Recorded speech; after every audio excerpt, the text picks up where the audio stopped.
Hello hi greetings to one and all welcome to my show this is Harshvardhan Tripathi and स्वागत है आपका CLAT 365 में। ये क्लैट 365 एक स्पेशल सेशन है जिसमें कि करंट अफेयर्स के 365 मोस्ट इंपॉर्टेंट टॉपिक्स पूरे साल भर के जो हैं वो हम आपके लिए डिस्कस करेंगे। करेक्ट। और ये आपके करंट अफेयर्स के लिए एक बहुत ही सस्ता, टिकाऊ और कंक्रीट प्रोग्राम है। करंट अफेयर्स में हमसे एक्सपेक्ट किया जाता है कि द हिंदू और इंडियन न्यूज एक्सप्रेस जैसा न्यूज़पेपर डेली बेसिस पे पढ़ें। पर एक एस्पिरेंट के लिए ये पॉसिबल नहीं है कि वो दोनों अखबारों को डेली पढ़ पाए, क्योंकि और भी सारी चीज़ें होती हैं भाई। मॉक देखना रहता है, अपने को स्कोर करना है, सेशन प्रैक्टिस करने हैं, रीडिंग प्रैक्टिस करनी है, बहुत सारी चीज़ें रहती हैं। तो अब न्यूज़पेपर तो हम पढ़ लें, लेकिन करंट अफेयर्स क्या इंपॉर्टेंट है, अब उसको रिसर्च करने में बहुत ज़्यादा समय बर्बाद होता है, नोट मेकिंग में भी डिफिकल्टी आती है। तो ये क्लैट 365 जो प्रोग्राम है वो आपका ये प्रॉब्लम को दूर कर देगा। यहाँ पे आपको रिकॉर्डेड लेक्चर वीडियोस मिलेंगे। आज के पर्टिकुलर करंट अफेयर्स के टॉपिक में हम FRBM एक्ट के ऊपर डिस्कस करेंगे। क्यों डिस्कशन में आ रहा है? क्योंकि रिसेंटली जुलाई 25 2022 की द हिंदू की न्यूज़ है, जहाँ पे निर्मला सीतारमन ने ये कहा है कि state owned PSUs debt servicing requires consent from the government of India. यानी कि अगर जो state owned public sector undertakings हैं, यानी कि स्टेट गवर्नमेंट की जो अपनी कंपनीज हैं, अगर उनका जो उधार है वो स्टेट अपने बजट से चुका रही है, यानी कि स्टेट के पास जो पैसा है इनकम टैक्स से, सॉरी स्टेट के इनकम से, तो उससे अगर वो अपना PSU उसका लोन चुका रही है या गारंटी दे रही है, तो उसके लिए जरा भैया आपको देखिए केंद्र सरकार से पूछना जरूरी है। It is very much mandatory that you seek permission from the government of India, because ये कॉन्स्टिट्यूशनल मैंडेट भी है। ऐसा नहीं है कि कॉन्स्टिट्यूशन में नहीं लिखा हुआ है। Part 12 of the Indian constitution में आर्टिकल 293 क्लॉज 3 कहता है कि अगर स्टेट्स को पैसा चाहिए तो वो गवर्नमेंट ऑफ इंडिया की कंसेंट लेगा। उसी के कंटेक्स्ट में FRBM एक्ट है। ये एक्ट बहुत रीसेंट है, जो कि फिजिकल डेफिसिट को कम करने में काफ़ी मदद किया है। अब क्या होता है फिजिकल डेफिसिट, इसके ऊपर एक अलग हमारा पूरा लेक्चर वीडियो है कि फिजिकल डेफिसिट क्या होता है। उसकी लिंक आपको दी रहेगी, आप वो लेक्चर जाके देखिएगा। पर अभी हम FRBM एक्ट के ऊपर बात करते हैं। तो करंट अफेयर्स में हमें ये न्यूज़पेपर का आर्टिकल है जो आप देख सकते हो, यहाँ पे इन्होंने कहा है कि जो डेट रेस करी है स्टेट PSUs ने, उनको बोरोइंग कंसीडर किया जाएगा। उनको बोरोइंग कंसीडर किया जाएगा। इसका मतलब बोरोइंग्स जो होती हैं वो कौन लेता है? बोरोइंग्स स्टेट लेता है। बोरोइंग्स ऑफ स्टेट है। क्यों? क्योंकि देखो, पब्लिक सेक्टर अंडरटेकिंग्स ने बैंक से लिया लोन। ठीक है। पब रिकवर कौन करेगा? बैंक को पैसा पब्लिक सेक्टर अंडरटेकिंग रीपे करेगी। अब अगर मान लो ना कर पाए तो ये क्या बन जाएगा? Non performing asset. यानी PSU में ओनर कौन है? अल्टीमेटली ओनर कौन है? गवर्नमेंट है।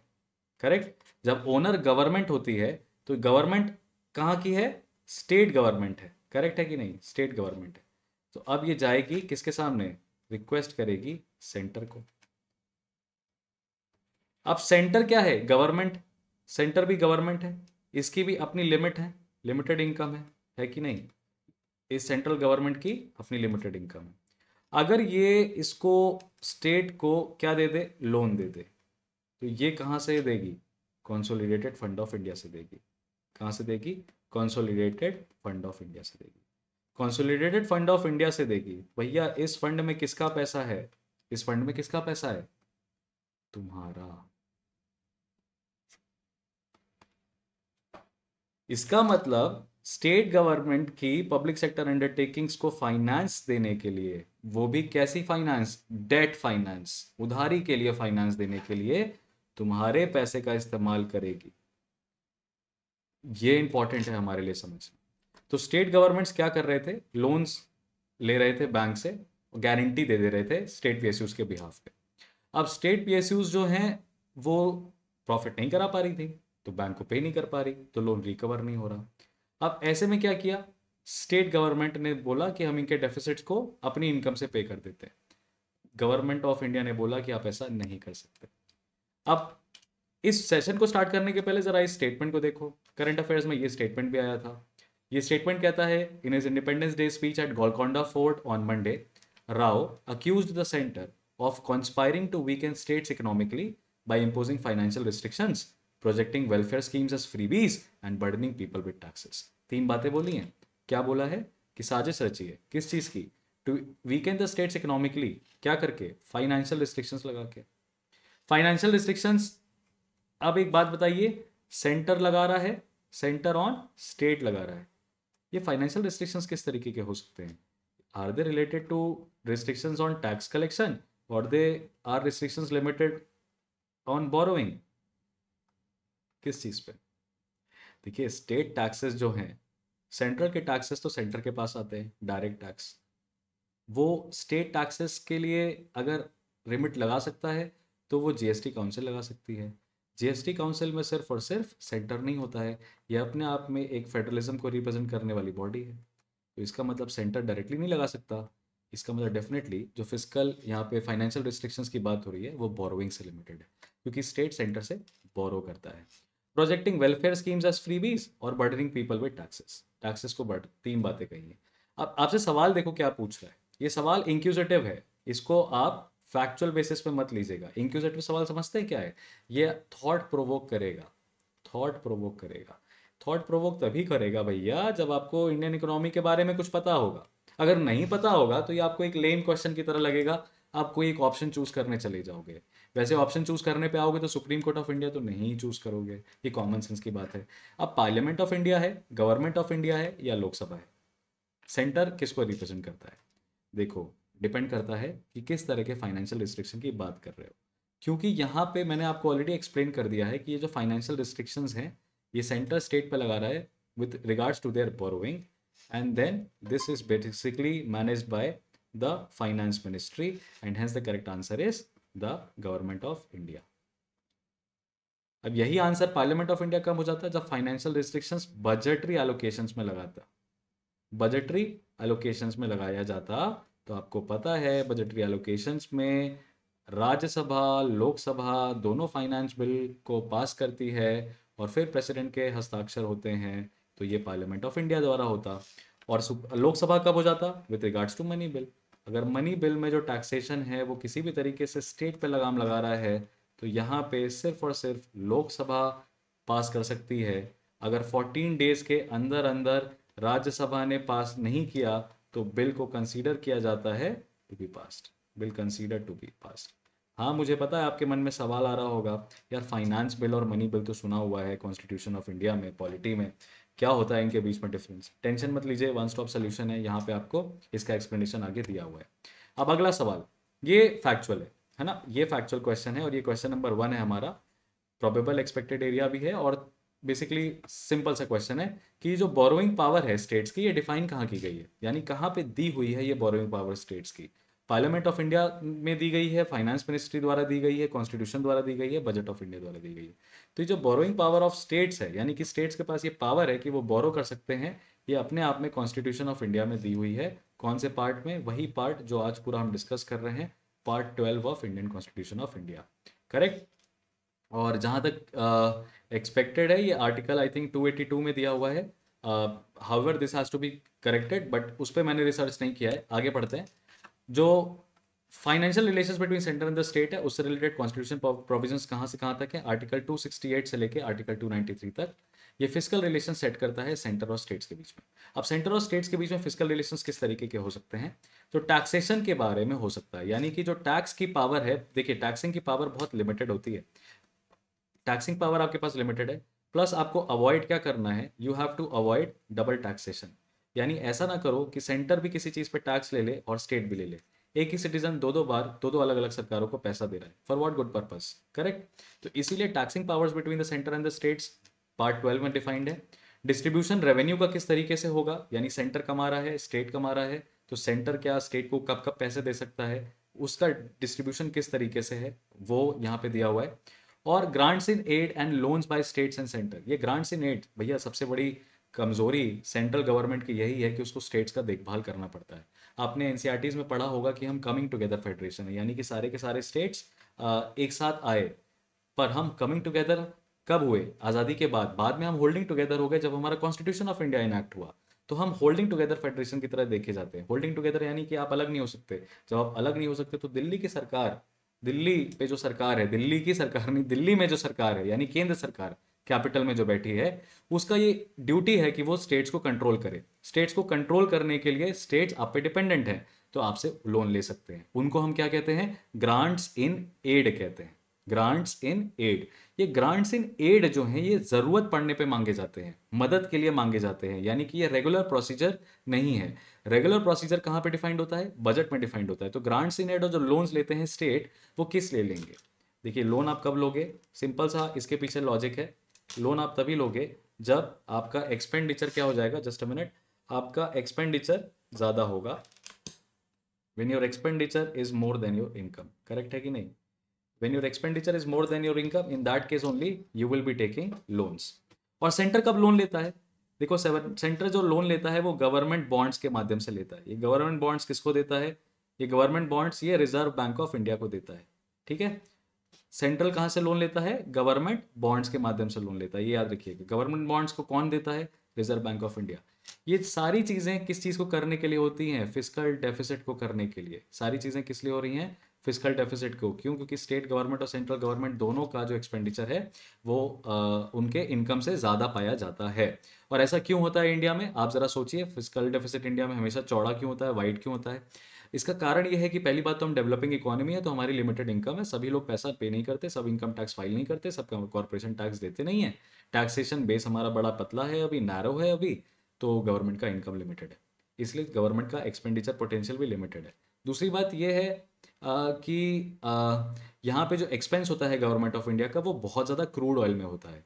अब आंकड़ों की माने तो 4.7 मिलियन बैरल्स पर डे आपको क्रूड ऑयल रिक्वायर्ड रहता है। आप इतना डेली बेसिस पे खरीदते हो। एक क्रूड ऑयल की बैरल की कीमत होती है $120 के लगभग लगभग, अभी इस समय जो करंट ट्रेंड चल रहा है। और यही 10 साल पहले तक वो around around 79 to 89 barrels per dollar $89 per barrel हुआ करते थे। इन सारे मैटर्स में आपको एक चीज़ समझ में आ रही है कि तेल बहुत महंगा हो गया। अब तेल तो रिक्वायरमेंट है भैया, इंडस्ट्री चल रही है, इकोनॉमी चल रही है पूरी तेल से और डीजल से पर्टिकुलरली, तो आप उसको तो काट नहीं सकते। तो इसीलिए हमारा हमेशा फिस्कल डेफिसिट ही रहता है। ये कोई बड़ी बात नहीं है। बात यह है कि वो फिस्कल डेफिसिट कितना वाइड है, यानी कि कितना गैप है एक्सपेंडिचर और इनकम के बीच में। तो गवर्नमेंट मान चुकी है कि फिस्कल डेफिसिट रहेगा ही रहेगा, उस गैप को हमें कम करना है। अब वो प्रॉब्लम तब बढ़ जाती है जब दोनों स्टेट गवर्नमेंट और सेंट्रल गवर्नमेंट एक्सेसिव एक्सपेंस करें। अब फिजिकल रिलेशंस मेंटेन करने के लिए फाइनेंस कमीशन का भी संगठन किया गया है। फाइनेंस कमीशन पार्ट 12 में डिफाइंड है। Article 280 of the Indian constitution कहता है कि प्रेसिडेंट ऑफ इंडिया जो है, the president of India shall constitute the finance commission of India. ये बॉडी कैसी है? क्वासी जुडिशियल बॉडी है, 5 साल के लिए कॉन्स्टिट्यूट होती है। अभी तक 15 फाइनेंस कमीशन कॉन्स्टिट्यूट हो चुके हैं। प्रेजेंट 15th फाइनेंस कमीशन जो है उसका जो ईयर है वो 2020 से लेके 2025 है, ये याद रखिएगा। 15 फाइनेंस कमीशन 2020 से लेके 2025 तक का है, करेक्ट। और इसने अपनी रिपोर्ट रिपोर्ट पब्लिश करी थी 2019 के आसपास, यानी कि ये फाइनेंस कमीशन 2025 से 2000, ये 5 साल 2020 से 2025 के लिए क्या सजेस्ट कर रहा है, उसकी रिपोर्ट 2019 में उसने सजेस्ट करी थी। अब ये ग्रांट्स इन एड क्या होते हैं? देखो, grants in aid basically states के पास पावर होती है to borrow from the government of India. किससे बोरो कर रहे हैं? Government of India. तो पहले वाले क्वेश्चन पर अगर हम चले जाएं कि यहाँ पे सेंटर कौन है, तो सेंटर कौन होगा सर? बोरोइंग की बात कर रहे हैं, गवर्नमेंट ऑफ इंडिया की बात होगी।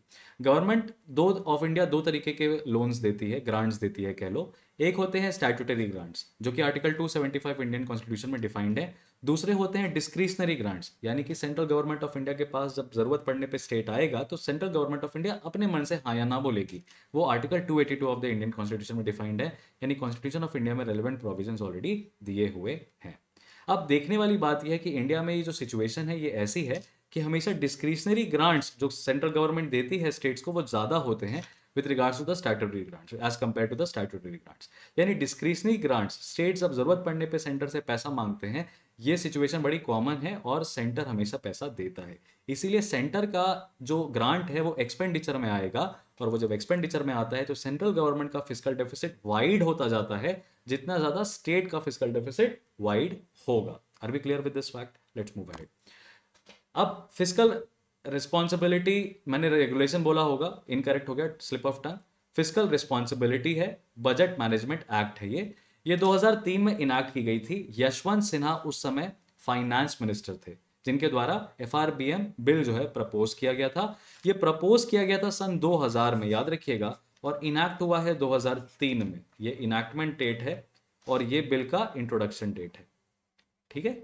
और इस बिल को अगर हम कमेंसमेंट की बात करें, इनैक्ट हुआ है यानी कि 2003 में ये बेसिकली अग्री कर गया था, लोकसभा पास हो गया था। अब उसके बाद एक और वर्ड होता है कमेंसमेंट। कमेंसमेंट यानी जब गजट ऑफ इंडिया में पब्लिश हो जाए, तो कमेंसमेंट इसका 2004 से हुआ है। ये क्या करता है ये बिल, इसके ऊपर समझने के पहले आप जरा देखिए ये क्या कह रहा है कि हमारे यहाँ पे फिस्कल डेफिसिट इंट्रोड्यूस किया था इस एक्ट ने, और revenue shared between the centre and the states को बैलेंस किया था along with the annual financial statement. यानी कि हर साल बजट के दौरान गवर्नमेंट ऑफ इंडिया को 3 एडिशनल डॉक्यूमेंट्स देने हैं, जहां पे वो medium term fiscal policy statement, macro economic framework statement, fiscal policy strategy statement तीनों बताएगा। ये medium term fiscal policy statement जो है, इसमें बेसिकली आपको रेवेन्यू डेफिसिट, किस चीज को, revenue deficit, fiscal deficit, revenue deficit, fiscal deficit, tax to GDP, ये सब आपको परसेंटेज के फॉर्म में बताना पड़ेगा, और सबको आपको जीडीपी से कंपेयर करना पड़ेगा। ये जीडीपी हमारी नॉमिनल जीडीपी होती है। Moving further ahead, current affairs में इंडियन एक्सप्रेस में भी देखिए ये न्यूज आई थी, जो कह रही थी कि गवर्नमेंट ने क्लॉज इन्वोक किया है एफआरबीएम एक्ट का, जहां पे फिस्कल डेफिसिट का टारगेट है उसको 3.8% कर दिया। यानी आपको फिस्कल डेफिसिट क्या होते हुए दिखाई दे रहा है, वाइड होते हुए दिखाई दे रहा है, और ये टारगेट है। यानी गवर्नमेंट अपने बजट में बेसिकली कोशिश करेगी कि इतना फिस्कल डेफिसिट वो मेंटेन कर पाए। ये जो सिचुएशन है ये आप कोविड 19 के बाद देख रहे हो। कोविड 19 के दौरान आपको पता है कि गवर्नमेंट का एक्सपेंडिचर बहुत बहुत बहुत ज़्यादा हुआ था। इतना ज़्यादा हुआ था कि उसको आरबीआई से लोन तक लेना पड़ा है, आरबीआई के रिजर्व से भी पैसे गवर्नमेंट को लेने पड़े हैं। तो वहाँ पे फिस्कल डेफिसिट का जो टारगेट है, यानी एक चीज़ आपको समझ में आती है कि ये फिस्कल डेफिसिट या डेफिसिट फाइनेंसिंग हम इसको बोलते हैं। ये डेफिसिट फाइनेंसिंग हमारे बजट का पार्ट है, जहाँ पे गवर्नमेंट क्या करती है, अपने एक्सपेंडिचर और अपनी इनकम के गैप को कम करने की कोशिश करती है। फिजिकल डेफिसिट क्या इंडिकेट करता है, फिजिकल ये इंडिकेट करता है कि गवर्नमेंट को मार्केट से और ज़्यादा पैसे का रिक्वायरमेंट होगा। इसका मतलब ये होता है कि गवर्नमेंट के पास अल्टीमेटली जो खर्चा करने का पैसा है वो कम बचेगा, और गवर्नमेंट ज़्यादा पैसा ले लेगी लोन पे, तो गवर्नमेंट की लाइबिलिटी बढ़ जाएगी, और लाइबिलिटी बढ़ जाएगी, इसका मतलब अगेन वो एक्सपेंडिचर का पार्ट होता है। कैपिटल एक्सपेंडिचर जो है, इस केस में गवर्नमेंट का क्या होगा, राइज होगा। गवर्नमेंट जो पैसा लोन लेगी उससे कैपिटल बनाने की कोशिश करेगी, यानी गुड्स एंड सर्विसेज, और इन्वेस्टमेंट प्रमोट करेगी ताकि एडिक्वेट इंफ्रास्ट्रक्चर हो सके। तो कैपिटल एक्सपेंडिचर गवर्नमेंट का बढ़ेगा, और गवर्नमेंट का जो बेसिकली बाकी वेलफेयर प्रोग्राम है उसमें आप डिडक्शन देख सकते हो, है ना। Less amount to spend on what, welfare programmes, welfare programmes. Government अपना इंफ्रास्ट्रक्चर, लोन से आप अगर इंफ्रास्ट्रक्चर बनाओगे तभी तो मनी आएगा आपके पास, ताकि आप पे कर पाओगे, तो मार्केट को तभी चुका पाओगे। तो ये गवर्नमेंट भी ऐसा करती है, इसको डेफिसिट फाइनेंसिंग हम बोलते हैं, करेक्ट। 15 फाइनेंस कमीशन ने कोविड 19 के इम्पैक्ट जो है हाईलाइट किए हैं। 15 finance commission again physical relations between centre and the states को है, और वो बोलता है कि एफआरबीएम एक्ट को रिवैम्प करना पड़ेगा, चेंज करना पड़ेगा आपको, क्योंकि कोविड 19 के बाद जो इकोनॉमिक का सिचुएशन है वो काफ़ी बदल चुका है। इसमें गवर्नमेंट को पाया गया है कि इन जो स्पेंडिंग है वो बढ़ गई है, यानी एक्सपेंडिचर जो है वो ऊपर जा चुका है, और रेवेन्यू कलेक्शंस जो है, यानी कि जो इनकम है वो गवर्नमेंट की नीचे आई है और कमज़ोर हो सकती है आने वाले समय में। तो ऐसे में इन्होंने क्या सजेस्ट किया वो आप यहाँ से देख सकते हो। एफआरबीएम एक्ट को बेसिकली सेंटर और स्टेट दोनों को इंप्लीमेंट करना रहता है, ठीक है। ये एक स्टेटमेंट बेस्ड क्वेश्चन हो सकता है आपके लिए। अब जरा आप इन दोनों चार्ट्स को ध्यान से देखिए। देखिए 2017 से 2018 में फिजिकल डेफिसिट जो एक्चुअल है वो 3% का है, और आपको धीरे धीरे ये गैप कम होते दिखाई दिया है, 2.5% का हो गया है अभी प्रोजेक्शंस के हिसाब से। ये इकोनॉमिक सर्वे के प्रोजेक्शंस है, और हम परसेंटेज जो ले रहे हैं जीडीपी के टर्म्स में ले रहे हैं, ठीक है। यानी अगर हम जीडीपी की बात करें तो 2.5% का गैप है, यानी 2.5% हमारा एक्सपेंडिचर जीडीपी से के कंपैरिजन में ज़्यादा है as per income. Revenue deficit की बात करें तो आप देखिए रेवेन्यू डेफिसिट क्या होता है, गवर्नमेंट जो एक्सपेक्टेड इनकम होती है, जो एक्सपेक्टेड इनकम हो गवर्नमेंट की, और माइनस कर दो आप उसको जो रेवेन्यू से आ रही है, इनकम से आ रही है, तो जो बजट जो डिफरेंस आता है वो परसेंटेज के फॉर्म में जब आप निकालोगे, तो ये रेवेन्यू डेफिसिट अगर डिक्रीजिंग ट्रेंड में है, अगर डिक्रीजिंग ट्रेंड में है, तो ये हमेशा इकोनॉमी के लिए अच्छी बात है। फिजिकल डेफिसिट को भी आप चाहोगे कि ये हमेशा क्या रहे, डिक्रीजिंग ट्रेंड में रहे। ये बताता है कि आपकी जीडीपी जो है वो ग्रो कर रही है, और गवर्नमेंट की लाइबिलिटी जो है वो कम हो रही है, गवर्नमेंट की लाइबिलिटी कम हो रही है। और डेट देखिए, डेट भी आपको यहाँ पे क्या है, कम होते हुए दिखाई दी है। Alright, just a minute.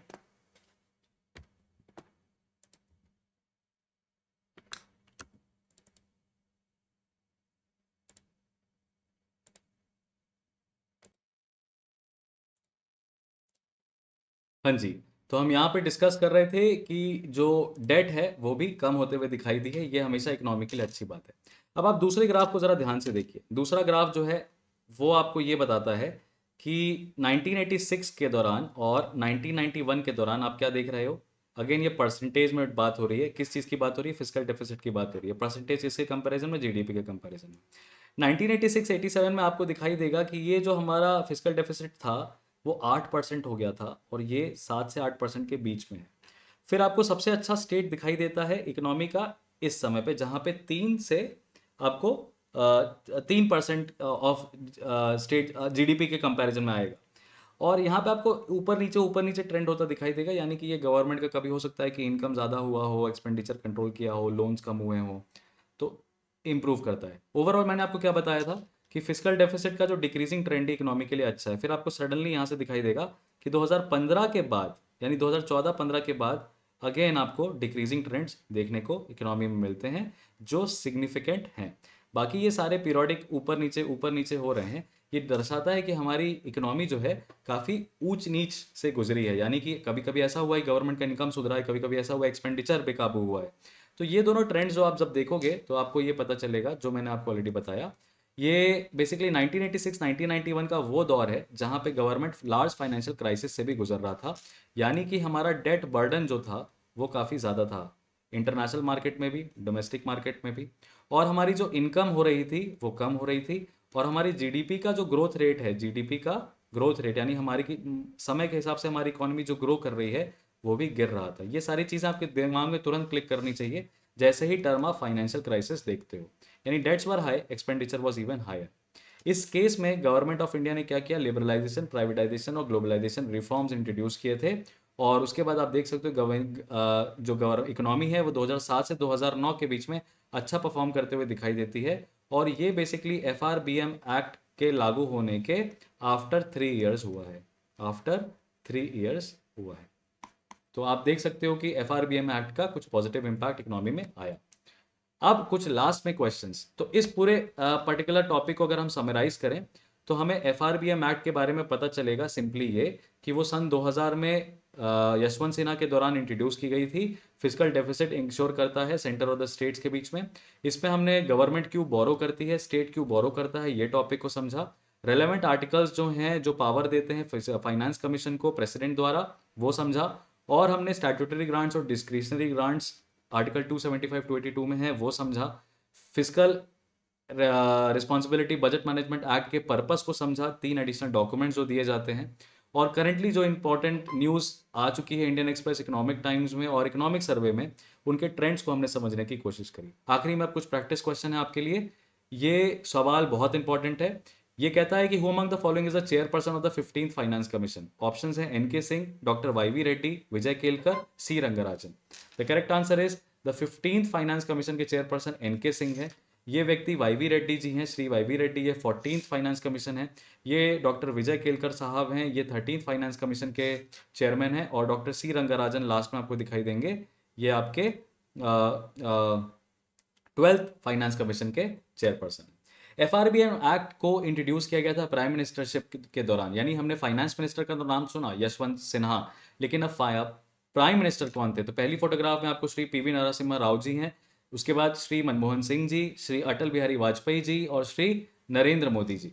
ठीक है, श्री नरेंद्र मोदी जी ऑप्शन में करेक्ट आंसर। आपको पता है सन 2000 की मैं बात कर रहा हूँ, सन 2000 में किसकी सरकार थी, श्री अटल बिहारी वाजपेयी जी की सरकार थी। करेक्ट आंसर ये है। आगे बढ़ते हैं लास्ट सवाल पे।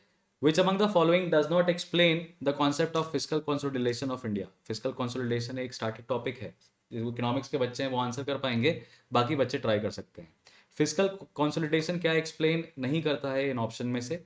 पहला ऑप्शन है better targeting of subsidies, direct benefit transfer. दूसरा है improve tax efficiency by widening tax base and promoting tax compliance, maximizing tax concessions and exceptions, higher tax to GDP ratio, tax to GDP ratio ज्यादा, and improved tax revenues। And improved tax revenues. ये चार options हैं, इसमें से fiscal consolidation, पहले तो ये समझ लें क्या होता है। फिस्कल कंसोलिडेशन यानी आप अपने फाइनेंसेस को कंसोलिडेट करने की कोशिश करोगे, इकट्ठा करने की कोशिश करोगे, आप अपने रेवेन्यू को बढ़ाने की कोशिश करोगे। जब आप अपने रेवेन्यू को बढ़ाने की कोशिश करोगे तो आप अपना टैक्स बेस बढ़ाओगे।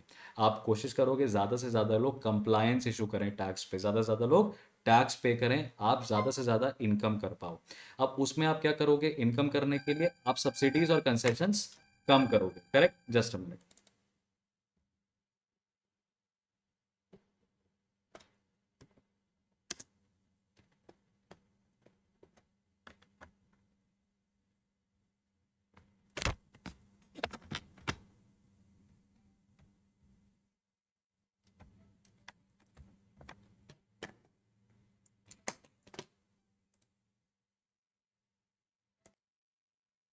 ठीक है, तो आपने आई थिंक ये समझ लिया होगा। इसमें आप जो देखेंगे वो पाएंगे कि फिस्कल कंसोलिडेशन में मैंने आपको बताया, गवर्नमेंट टैक्स बेस बढ़ाएगी, अपनी इनकम को बढ़ाने की कोशिश करेगी। जब इनकम को बढ़ाने की कोशिश करती है तो टैक्स में कंसेशंस भी नहीं देगी, है ना। चाहिए कि गवर्नमेंट ज़्यादा से ज़्यादा पैसा कमाए, और आप कोशिश करोगे कि आपका जो टैक्स टू जीडीपी रेशियो है वो बढ़े। तो ऐसे में बेटर टारगेटिंग ऑफ सब्सिडीज और डायरेक्ट बेनिफिट ट्रांसफर, ये ऑप्शन जो है, देखिए इसमें सब्सिडीज को टारगेट करने की बात कर रहा है, सिर्फ जरूरतमंदों को पैसा दिया जाए, यानी कि एक्सपेंडिचर जो है वो कंट्रोल्ड हो, वो रेगुलेटेड हो। तो फिस्कल कंसोलिडेशन का ये पार्ट होता है, यस डेफिनेटली होता है। Improving tax efficiency by widening tax base and promoting tax compliance, ये मैंने आपको ऑलरेडी बताया, तो ये भी फिस्कल कंसोलिडेशन को एक्सप्लेन करता है। जो नहीं एक्सप्लेन करता है वो मैक्सिमाइजिंग टैक्स कंसेशंस है, ये नहीं करेगा। टैक्स कंसेशंस मैक्सिमाइज नहीं करते हैं कंसेशंस को मैक्सिमाइज नहीं किया जाता है, वो स्लिप ऑफ द टंग की वजह से मैक्सिमाइजिंग नहीं करेगा। अब क्या करेगा, मिनिमाइज करेगा, कम से कम करने की कोशिश करेगा, है ना, ताकि आज ज़्यादा से ज़्यादा टैक्स कलेक्शन हो सके। Higher tax to GDP ratio और इंप्रूव टैक्स रेवेन्यूज, ये दोनों फिस्कल कंसोलिडेशन का पार्ट है। तो ये एक्सप्लेन नहीं करता है, इसीलिए करेक्ट आंसर क्या है आपका, ये।